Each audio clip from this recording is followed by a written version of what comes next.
Évolution du degré de complexité des modèles depuis leur début. Dans la décennie 1970, les modèles étaient purement atmosphériques, avec prise en compte des précipitations et de la composition de l'atmosphère. Dans les années 1980, on a vu arriver l'occupation de la surface, les nuages et la glace de mer, non couplés. Au moment du premier rapport d'évaluation du GIEC, FAR pour First Assessment Report, l'océan a été rajouté, mais sans représentation de la circulation à grande échelle. Au moment du deuxième rapport d'évaluation, SAR pour Second Assessment Report en 1995, les modèles ont accueilli les aérosols, le volcanisme et la circulation horizontale de l'océan. Au moment du troisième rapport, SAR pour Third Assessment Report, ces outils représentaient aussi la circulation océanique profonde, le début du cycle de carbone, les rivières.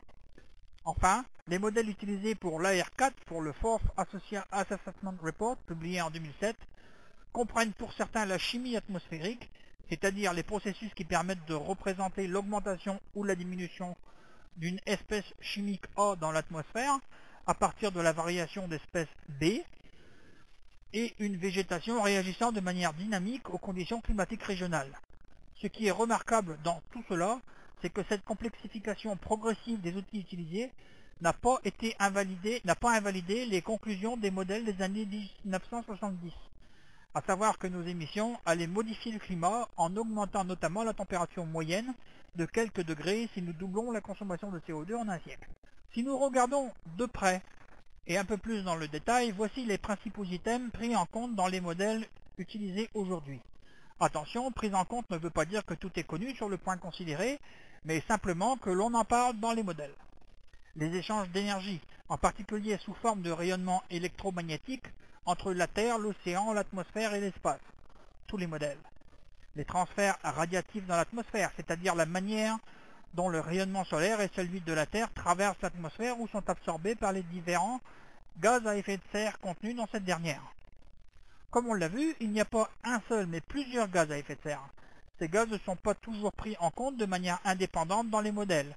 On commence par faire la somme des différents gaz émis en les pondérant par leur pouvoir de réchauffement respectif.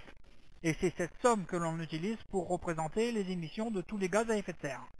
Une telle simplification, si elle est appliquée, empêche d'étudier facilement, par les résultats de la modélisation, les effets d'un début de réchauffement sur les émissions naturelles de gaz à effet de serre pris un par un. C'est notamment le cas pour le méthane, dont la vitesse d'élimination de l'atmosphère dépend significativement de sa concentration.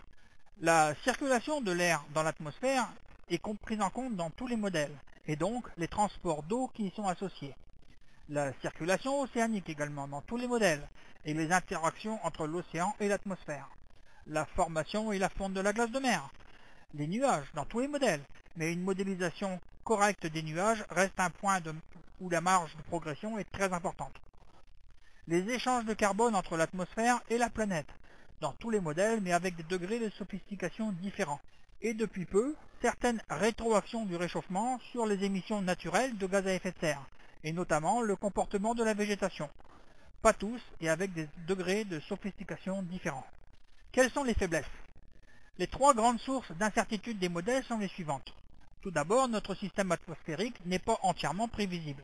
C'est bien pour ça qu'il arrive que la météo, qui travaille avec les mêmes équations de la physique, même si leurs modèles sont essentiellement atmosphériques, se trompe. Même si, statistiquement, elle a souvent raison. Mais on entend surtout parler des fois où elle se trompe, ce qui induit un effet de déformation. Il ne faut pas que l'arbre masque la forêt. Cela entache l'incertitude des transferts d'énergie vers l'espace et donc la température moyenne de la planète, la répartition régionale du changement climatique, etc. Enfin, il y a d'inévitables simplifications lorsqu'on construit un modèle. Il est cependant légitime et courant de procéder de la sorte. Le simple fait que l'on ait fait une simplification n'est pas nécessairement une source d'erreur. Par exemple, le plan de l'architecte ne reproduit pas tous les détails du futur bâtiment, mais seulement les choses les plus importantes. Pour autant, ce ne sera pas une mauvaise idée que de faciliter le travail de tous ceux qui vont travailler dedans. Ils ne représenteront toujours qu'une partie du système, mais heureusement cela suffit pour souligner l'existence des risques importants. Parmi les éléments qui doivent être mieux pris en compte, on peut citer les nuages, car il s'agit d'objets de petite taille relativement à la taille de la maille, que l'on est donc obligé de traiter de manière approchée, les puits et sources de carbone océanique et continentale, et notamment l'influence de la biosphère, avec une limite qui est que la biosphère est souvent dépendante des conditions locales et que la modification de ces dernières est plus incertaine que la modification de certaines conditions globales. L'évaporation continentale, qui fait aussi intervenir les processus de petite échelle, c'est-à-dire de petite taille par rapport à la taille de la maille, la circulation océanique profonde, qu'il est difficile de mesurer, donc pour laquelle il est difficile de comparer ce que dit le modèle avec la réalité, le cycle du méthane, le gaz du pourrissement, et du protoxyde d'azote, où les sources naturelles ne sont pas quantifiées avec précision, la prise en compte de l'augmentation de l'ozone troposphérique, celui qui est près du sol, car cela dépend d'une chimie atmosphérique complexe,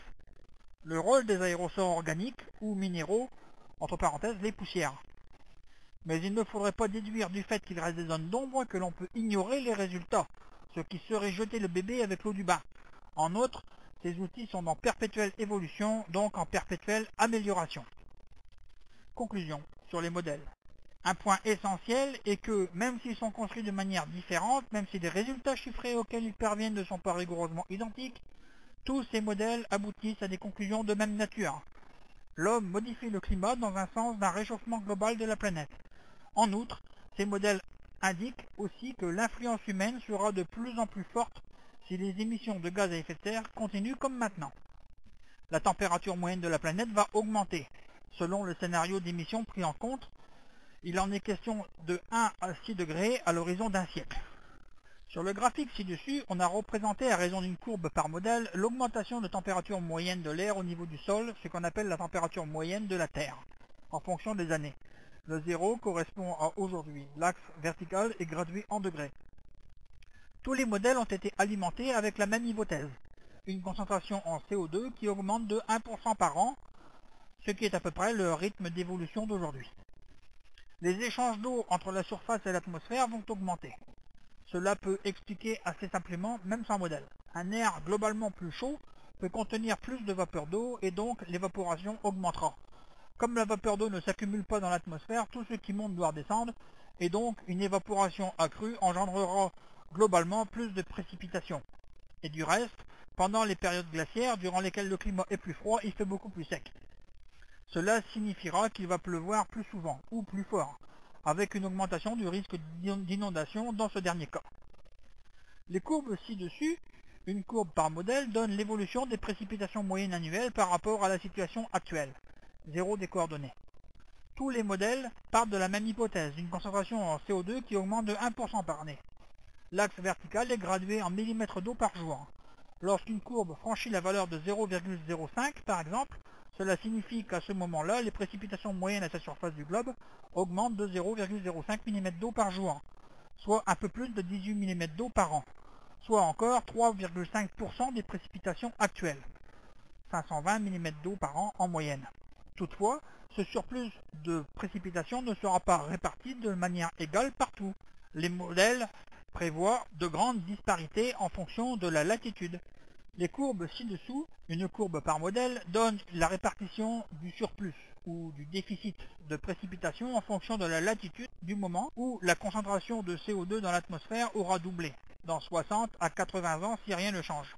L'axe vertical est gradué en millimètres d'eau par jour et donne donc la différence de la moyenne journalière de précipitation pour la Terre entière entre la situation future et la simulation d'aujourd'hui. On voit par exemple que la latitude 60e nord, nord de l'Écosse, sud de la Norvège, où il pleut déjà pas mal, il pleuvrait encore plus, 70 mm d'eau par an de plus en moyenne.